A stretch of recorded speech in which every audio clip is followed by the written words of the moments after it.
Welcome to another edition of the Gridiron Report. I'm Jarret Johnson. I'm joined by the mighty Joe Yeager. Mighty Joe, man, I know we're in the meat of Big 12 play and basketball season, but man, we talk football, of course, year-round, Red Raider football, and right now we're talking about going through the roster position by position. We did quarterbacks last time. Now we're on running backs.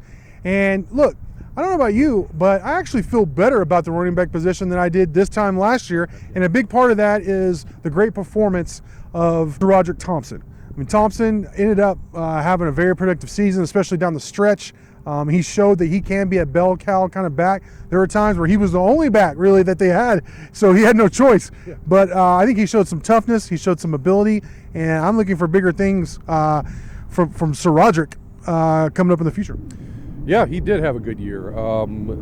He better than I expected, to be perfectly honest. Late in the season is when the toughness comes into play for the most part, because I mean, everybody's banged up and bruised up, and depth is down, and man, you just have to suck it up and go. And I thought he did a good job of that. So I agree that he can be your feature back. He's got a lot of good physical tools. He's got the size, got some shiftiness, I think the position is pretty good in good hands with him as a starter coming back.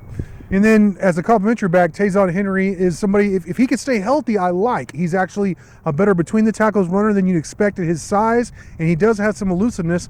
I think he's one of those guys, my ultimate test, or at least first initial test, is can a running back consistently make the first guy miss? And Tayzon, he passes that test. So I like him if he can stay healthy as a complimentary back. Joe, what do you think? Yeah, and being a complimentary back should help him stay healthy, right.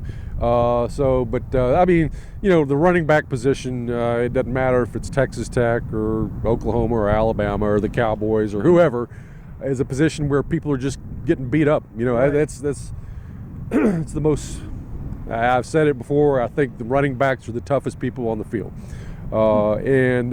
Because they're getting hit all the time. It doesn't matter if it's pass protection, it doesn't matter if they're running, it doesn't matter if they're going out to catch a pass, they're getting blasted just about every single play. And a lot of times, especially when you're carrying the ball, you're getting hit from all angles. You're hitting high, low, those nasty linebackers and 300-pound defensive linemen. And there's not a lot of rules to protect running backs like there are for the quarterbacks or the receivers, Oh, sure. It's just fair game. Tear them up. Have at them. It's crazy. They ought to start a union or something. Right? Listen, injuries are always going to be an issue. That's something you got to worry about. And with a smaller back like Henry, that's usually even more so of an issue, and it has been with him. And that's why depth is so important at that position. Yeah, and that leads me to my next question is Jax Welch. He's a guy who was a walk-on defensive back from Mojo. He looks like your typical Mojo player for decades, honestly. Right. But you know what?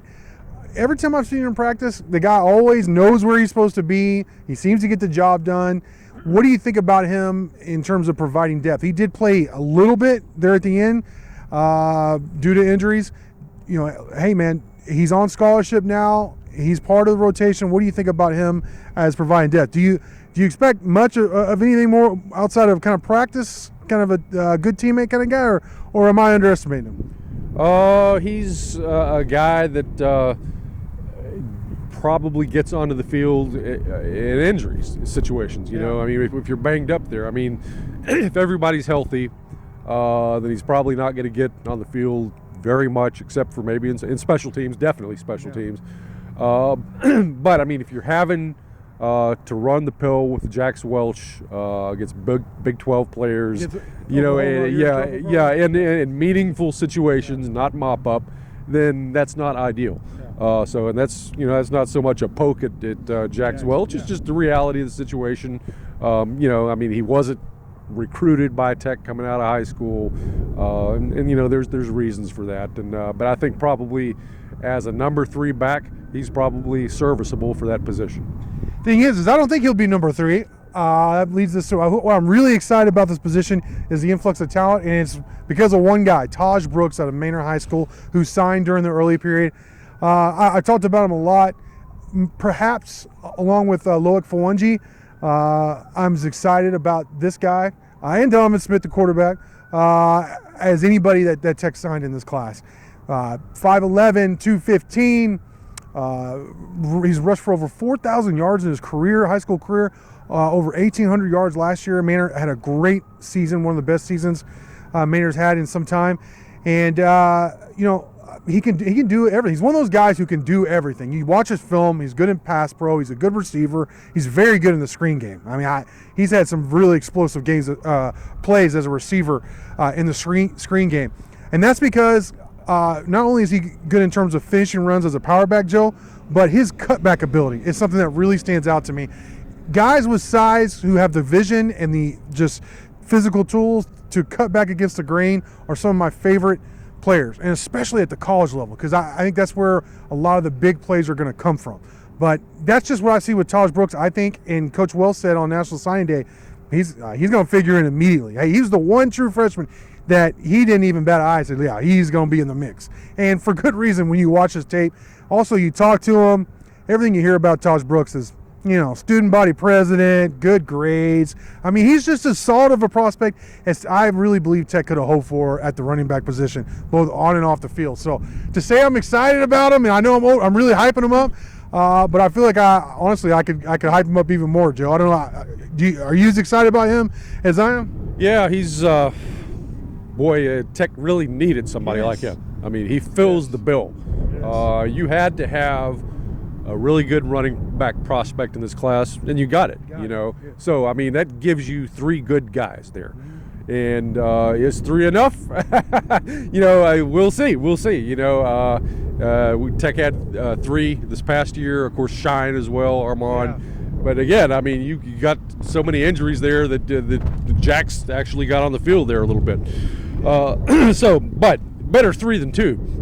So, and this is Taj Brooks. Yeah, definitely a guy who looks the part, and I think maybe, I don't know what his 40 time is, but right. I think his speed is maybe better than people credit him having. Yeah, because that would be my one knock. I know. Speed on him. Yeah, I know. I don't think he's not any like Tony Dorsett or anything like that. But when I watch him play, he's not getting caught from behind. If anything, he's pulling away from people. So I think he's got at least adequate speed at this level. I think now Manor is what is it, 3-4A? No, it's 5A. It is 5A. Okay, all right. Well, I was going to say that the jump up to Big 12 could be a little bit of an issue, but hey, 5A ball. He's probably played some pretty tough guys. So he should be ready to go, and he's definitely going to figure in immediately. And who knows how it's going to shake out, but he could have just about as many carries at the end of the year as any other running back, including Thompson. We'll just see. Yeah. I agree. You mentioned Shy. I've heard rumors that they're still trying to get him another medical redshirt. Well, that would be number 4. That'd be your forward back. That would be all right. And that would be huge. Yeah. But the thing is with Shine, and what a big fan I am of his ability, but he's always hurt. Yeah. That was his problem at Utah. You just kept getting hurt, and we saw it again last year. So even if he does come back, will he be able to stay healthy? I don't know. You still would rather have him, a running back at his ability, and just like you said, that fourth legitimate running back is really the key at this level. So we'll just have to see. Overall, I'm very optimistic about the running back position, more than I have been, honestly, since Dre's been here. So we'll have to see. I can't wait to see in spring, and then, of course, fall camp once Brooks actually gets on campus. But I'm optimistic. Maya Joe, great stuff from you as always. Thank you all for watching, and until next time.